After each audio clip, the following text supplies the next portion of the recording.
So, today we will learn about respiration and reproduction in living things.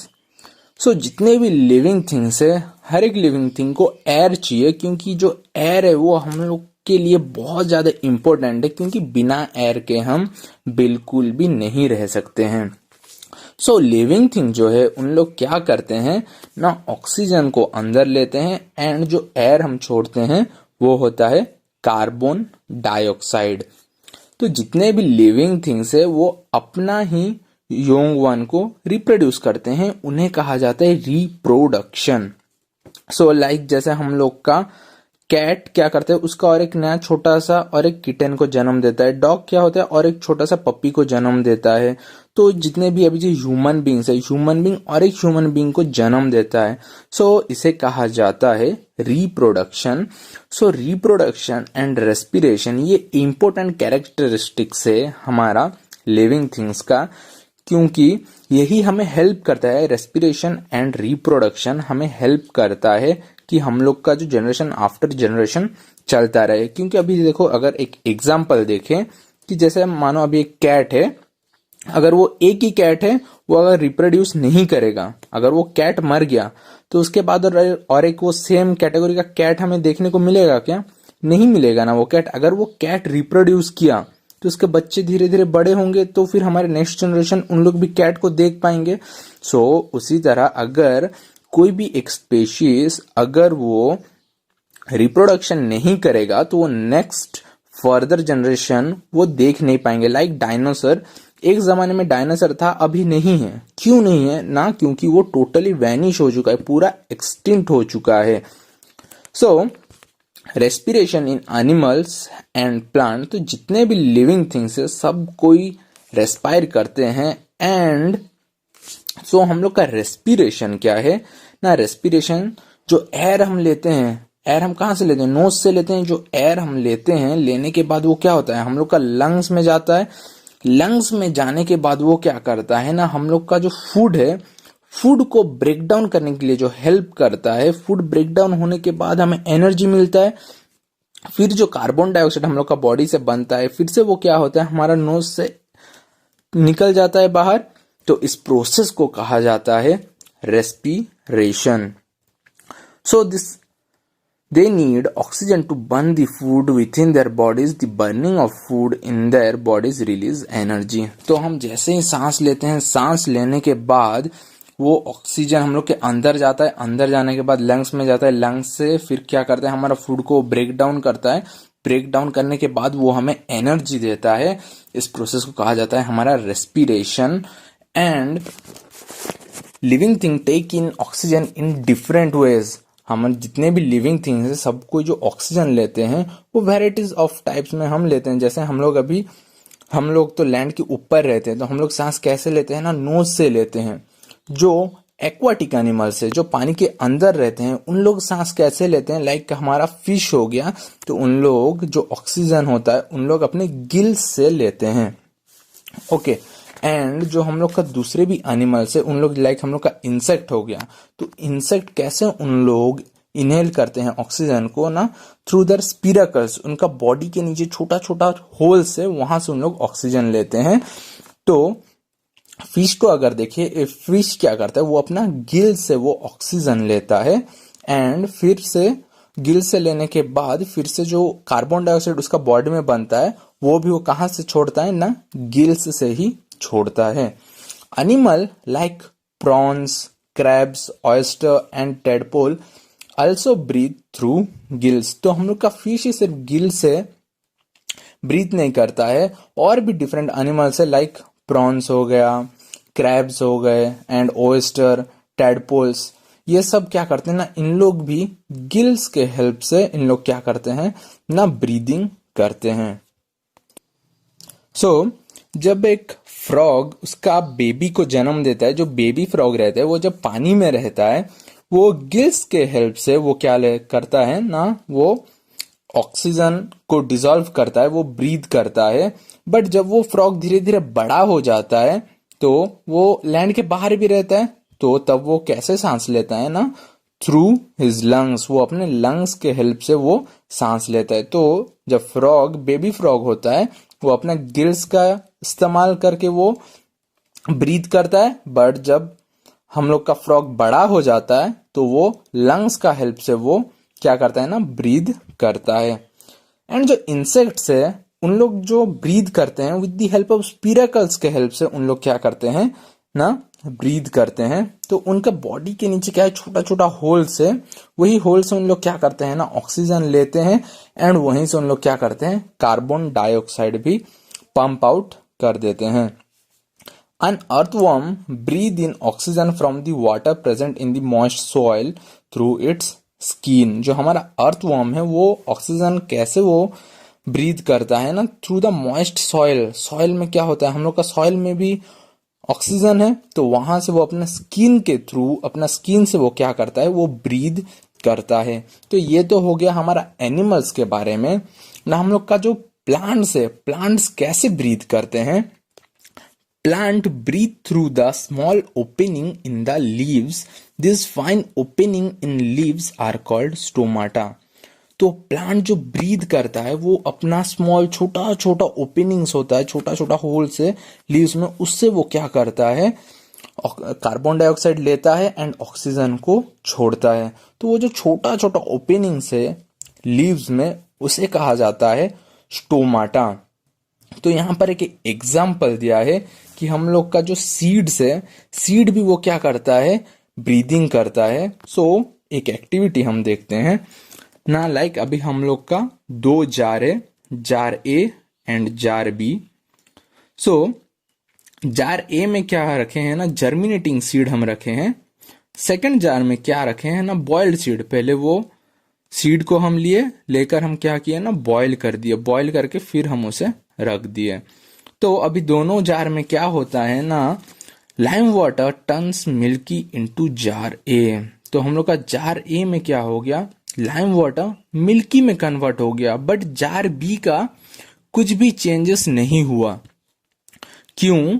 Because जैसे ही हम वो जो jar B में वो क्या था, बॉइल्ड जर्मिनेशन सीड था, तो बॉइल्ड जर्मिनेशन सीड होने के कारण क्या हुआ ना, जो सीड था वो मर चुका था, वो डेड हो चुका था। बट जार ए में हम क्या रखे थे, जर्मिनेटिंग सीड रखे थे, जिसके कारण वो क्या था, वो अलाइव था एंड वो रेस्पिरेशन कर रहा था, जिसके कारण वो प्लांट क्या हुआ, due to we know lime water turn milky due to presence of carbon dioxide ना। कार्बन डाइऑक्साइड के वजह से क्या हुआ ना, जार ए का जो पानी था, लाइम वाटर था, वो किस में कन्वर्ट हो गया, मिल्की में कन्वर्ट हो गया। Therefore, we can say that lime water turned milky in jar A due to presence of carbon dioxide। क्योंकि वो सीड जिंदा था एंड वो रेस्पिरेशन भी कर रहा था, तो कार्बन डाइऑक्साइड के वजह से क्या हुआ ना, जार ए का वाटर किस में कन्वर्ट हो गया ना, मिल्की में कन्वर्ट हो गया। Next is our reproduction in living thing. So all living thing can produce young one of their own kind. तो जितने भी लिविंग थिंग है वो अपना खुद का बच्चे जन्म देते हैं। Like human beings, human being को जन्म देता है, एक डॉग को जन्म देता है। लाइक हम लोग का एक कैट और एक कैट को जन्म देता है। अभी कैट तो एक डॉग का बच्चे को तो जन्म नहीं देता है ना।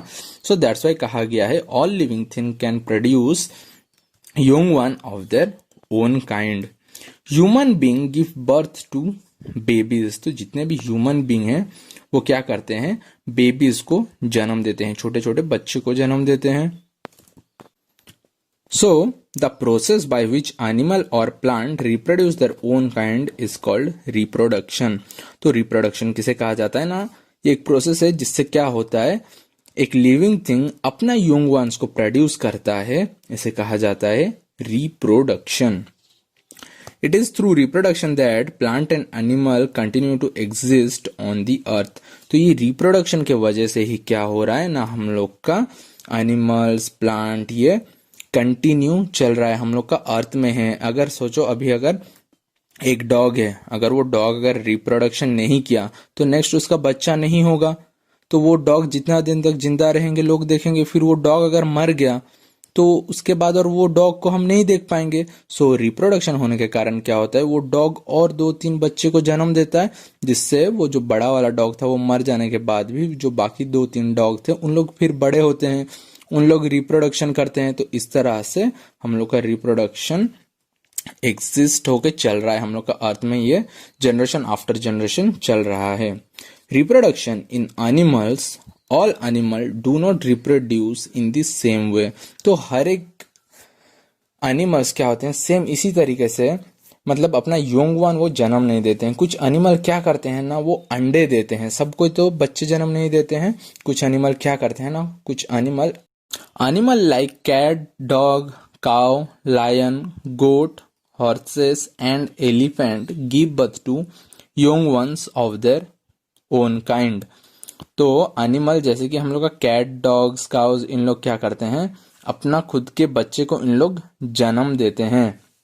Cat give birth to kitten, mother dog give birth to puppies, a cows give birth to a calf, the young one are feed on their milk. तो छोटे बच्चे जो होते हैं उन लोग को दूध कौन पिलाता है, लाइक काफ को दूध पिलाता है काउ, किटन्स को कौन दूध पिलाती है ना, कैट, वो दूध पिलाती है। Such animal are also called mammals. So इनको और क्या कहा जाता है ना, इन्हें मैमल्स भी कहा जाता है। तो ये वाला हम देखें रिप्रोडक्शन इन एनिमल्स का। Next, reproduction in birds. तो बर्ड्स क्या करते हैं ना, उन लोग जो हम लोग का काऊ कैट था उनके तरह उन लोग रिप्रोड्यूस नहीं करते हैं। इन लोग क्या करते हैं ना, एग देते हैं। बर्ड्स जैसे कि हम लोग का crow, sparrow, hen, eagle and peahen, इन लोग क्या करते हैं ना, इन लोग अंडे देते हैं। The eggs hatch into young ones. Many eggs have hard shells. तो इन लोग क्या करते हैं, अंडे देते हैं। वो अंडे से फिर क्या होता है ना, बच्चे बाहर निकलते हैं अंडे से। तो वो जो अंडे का जो शेल होता है आउटर, अगर हम अभी नॉर्मल जो हम अंडे देखें तो अंडे का जो बाहर का जो शेल होता है क्या होता है, बहुत ज्यादा हार्ड होता है। तो एग का जो शेल रहता है बहुत ज्यादा हार्ड रहता है। वो शेल क्या करता है ना, वो एग्स को प्रोटेक्ट करके रखता है। सम bird lay eggs in nest. The eggs of ostrich are very big. So कुछ बर्ड्स क्या करते हैं, एग्स, ज्यादातर बर्ड्स क्या करते हैं अपने एग्स नेस्ट में ही देते हैं। एंड हम लोग का जो ऑस्ट्रिच का एग होता है वो बहुत बड़ा होता है। Next, reproduction in frogs. Frogs also lay eggs. तो हम लोग का जो फ्रॉग है उन लोग भी क्या करते हैं ना, वो भी अंडे देते हैं। They shed eggs in water in safe place. So जो फ्रॉग्स होते हैं उन लोग अंडे कहाँ पर देते हैं ना, वाटर में ही देते हैं, बट सेफ प्लेस में देख कर देते हैं ना, जैसे उनको एनिमीज से कोई खतरा ना हो, या कोई पानी में जो हाँ आसपास कोई स्नेक ना हो, उनको भी डर रहता है। तो अपना एनिमीज को देख के वो सेफ प्लेस में अपना अंडा देते हैं। Eggs of frogs are not protected by the shell but protected by a thick jelly. तो जो हम लोग का फ्रॉग का जो एग रहता है उसके ऊपर कोई हार्ड शेल नहीं रहता है, तो उसका एग को कौन प्रोटेक्ट करता है, थिक जेली टाइप एक लिक्विड रहता है, उससे उसका जो एग रहता है वो प्रोटेक्टेड रहता है। The frog's egg hatch into a tadpole. Tadpoles grow into frogs. तो फिर से धीरे धीरे क्या होता है, वो एग से हम लोग का टेडपोल, जो हम लोग का फ्रॉग का बच्चे हैं उन्हें कहा जाता है टैडपोल्स। तो उन लोग टैडपोल्स में कन्वर्ट होते हैं, फिर हम लोग का टैडपोल से उन लोग किस में कन्वर्ट हो जाते हैं ना, फ्रॉग्स में कन्वर्ट हो जाते हैं। एंड जब उन लोग टैडपोल होते हैं तब उन लोग सांस कैसे लेते हैं ना, with the help of gills. But जैसे उन लोग बड़े हो जाते हैं, एक एडल्ट फ्रॉग में कन्वर्ट हो जाते हैं, तब उन लोग क्या करते हैं ना, हम लोग का लंग से उन लोग सांस लेते हैं। Next, reproduction in fishes. A fish lay eggs in water. The eggs of a fish is called spawn. तो हम लोग का फिश कहां पर वो अंडे देता है, वो पानी में रहता है, तो ऑब्वियसली वो एग भी कहां पर देगा, पानी में ही देगा। Fish lay eggs in water. The eggs of fish is called spawn. तो जो फिश जो एग देता है, फिश का एग को क्या कहा जाता है, स्पॉन कहा जाता है। Out of 1000 of egg only few develop into fishes. तो फिशेस जो अंडा देता है थाउजेंड्स ऑफ एग्स देता है, बट वहां से बहुत ही कम ऐसे एग्स होते हैं जहां से हम लोग का फिश डेवलप होता है। बाकी सब एग्स क्या होते हैं ना, डैमेजेस हो जाते हैं। Reproduction in snakes, turtles, lizard and crocodiles. Reptile like snake, turtle, lizard and crocodile reproduce by laying eggs on the ground. तो कुछ रेप्टाइल्स है जैसे कि हम लोग का स्नेक, टर्टल, लिजर्ड, क्रोकोडाइल, इन लोग क्या करते हैं, इन लोग भी अंडे देते हैं। इन लोग जो अंडे देते हैं कहां पर देते हैं ना, इन लोग ग्राउंड में देते हैं। सो ये जो हमारे रेप्टाइल्स है उनका जो एग रहता है, उनका eggs protected by shells and get warmth from the sun. उनका जो एग रहता है वो किससे उन लोग प्रोटेक्ट करके रखते हैं ना, उनका शेल रहता है, हार्ड शेल रहता है, शेल से उन लोग क्या रहते हैं, वो अंडा प्रोटेक्टेड रहता है। एंड जो धूप मिलता है, धूप से वो एग को धीरे धीरे उनको वार्मथ भी मिलते रहता है, गर्मी भी मिलते रहता है। Most of this animal do not care for their eggs और बेबीज। तो ज्यादातर जो हम लोग का ये जो रेप्टाइल्स है like snake, turtle, lizard, crocodiles, इन लोग अपना अंडे का ध्यान नहीं रखते हैं। ऐसे एग ले होने के बाद कुछ ध्यान रखते हैं, फिर छोड़ के चले जाते हैं। Next, reproduction in insects. Insect like butterfly, house fly, cockroach and mosquito reproduce by laying eggs. तो इंसेक्ट जैसे कि हम लोग का बटरफ्लाई हो गया, हाउस फ्लाई हो गया, कॉकरोच, मस्क्यूटो, इन लोग भी क्या देते हैं ना, एग्स देते हैं। फिर वो एग्स से फिर छोटा छोटा इंसेक्ट निकलते हैं। This insect pass through different stages in their life cycle. So ये इंसेक्ट डायरेक्टली डेवलप नहीं होते हैं, उनका प्रोसेस वाइज उन लोग क्या होते हैं ना, डेवलप होते हैं। Like for an example, butterfly pass through the following stages. एक बटरफ्लाई कैसे होता है ना, उसका वैरायटी ऑफ स्टेजेस पार करने के बाद एक बटरफ्लाई डेवलप होता है।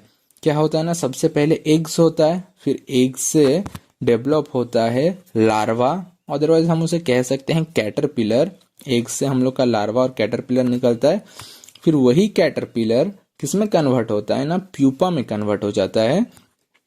नेक्स्ट, फिर वही प्यूपा किसमें कन्वर्ट होता है ना, बटरफ्लाई में कन्वर्ट हो जाता है। सो ये जो बटरफ्लाई का जो दिखाया गया है ये वाला उसका प्रोसेस, तो ये इंसेक्ट कैसे डेवलप होता है हमें पता चल गया कि वो तुरंत एग से बटरफ्लाई, आज एग से तो बटरफ्लाई नहीं बनता है, वो क्या होता है ना, एग से पहले वो क्या बनता है, लार्वा, लार्वा से प्यूपा, प्यूपा से फिर वो कन्वर्ट होता है बटरफ्लाई में। Next is reproduction in plants. Like animals, plants also reproduce. तो जैसे हम लोग का क्या होता है ना, एनिमल्स रिप्रोड्यूस करते हैं, उसी तरह प्लांट भी रिप्रोड्यूस करते हैं।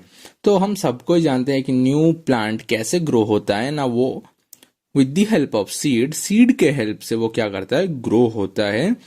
We get seed from flower और फ्रूट्स। तो हमें वो सीड कहाँ से मिलता है, या तो आइदर फ्लावर से मिलता है और फ्रूट से हमें वो सीड मिलता है।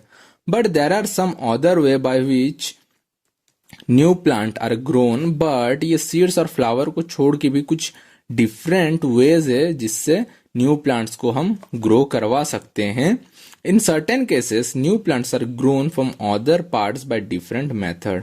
तो सर्टेन केसेस के बारे में अभी पढ़ेंगे, कैसे हम लोग सीड्स एंड जो हम लोग का सीड से ग्रो होता है, लाइक जो फ्लावर एंड फ्रूट से जो सीड्स हमें मिलता है, ये दोनों को छोड़कर हम लोग उसका पार्ट को भी काट कर कैसे हम प्लांट को ग्रो करवा सकते हैं, नेक्स्ट हम धीरे धीरे पढ़ेंगे।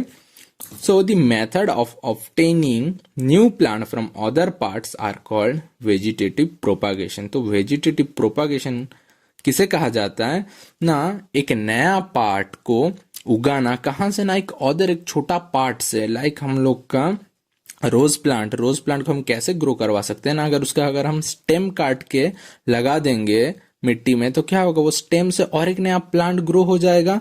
सो इसलिए क्या कहा गया है ना, the method of obtaining new plant from other parts ना, न्यू प्लांट हम ग्रो करवाएंगे कैसे ना, उसका कुछ दूसरा पार्ट से, उसे कहा जाता है वेजिटेटिव प्रोपागेशन।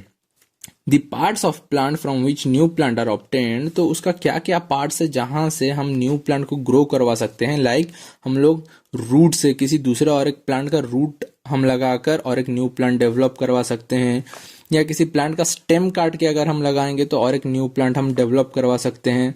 अदरवाइज लीफ से, कुछ प्लांट का अगर हम लीफ भी लगाएंगे तो वो ग्रो होता है एंड वो लीफ से और एक न्यू प्लांट डेवलप हो सकता है। Some plant grow from their roots.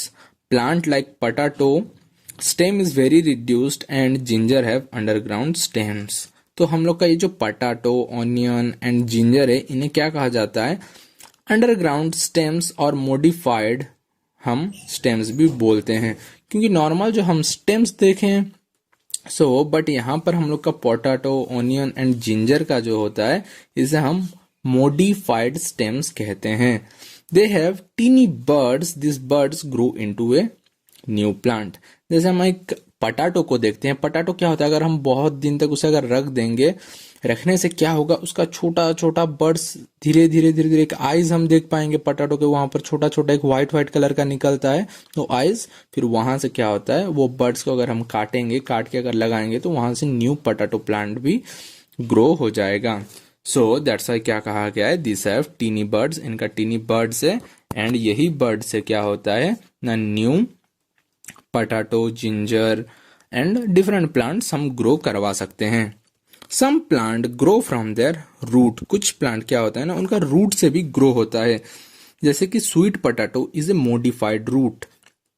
If you put it in the soil you will see roots growing out of the sweet potato, later a small plant grows out of it.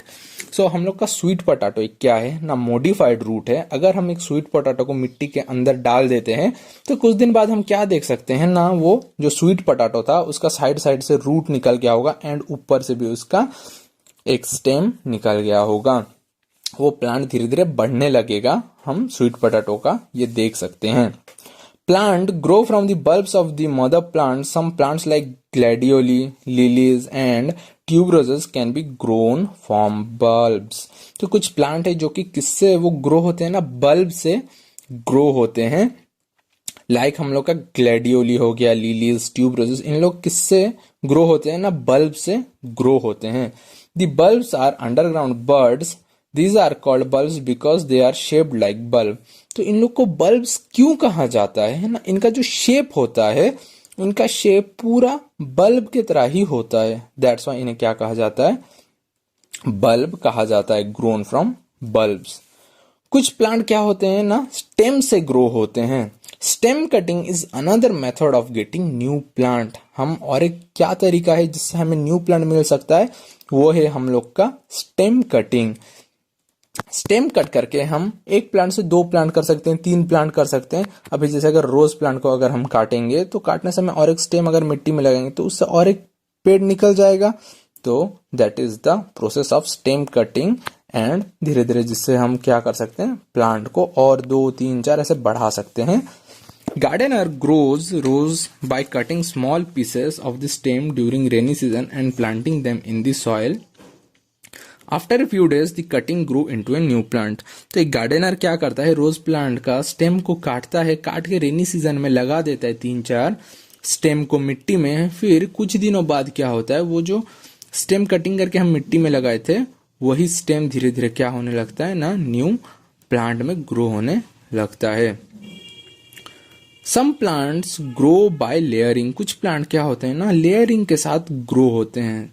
तो ये layering करके कैसे grow होते हैं ना, अगर हम उनका जो ब्रांच होता है, ब्रांच को अगर बैंड करके मिट्टी के अंदर थोड़ा अगर घुसा देंगे तो क्या होगा ना, मिट्टी के वहां से उनका जो ब्रांच है, वो ब्रांच क्या होता है, मिट्टी के अंदर से जाके वहां से उसका स्टेम से नया रूट निकलना शुरू हो जाता है एंड वही रूट से और क्या होता है ना, न्यू प्लांट डेवलप होना शुरू हो जाता है।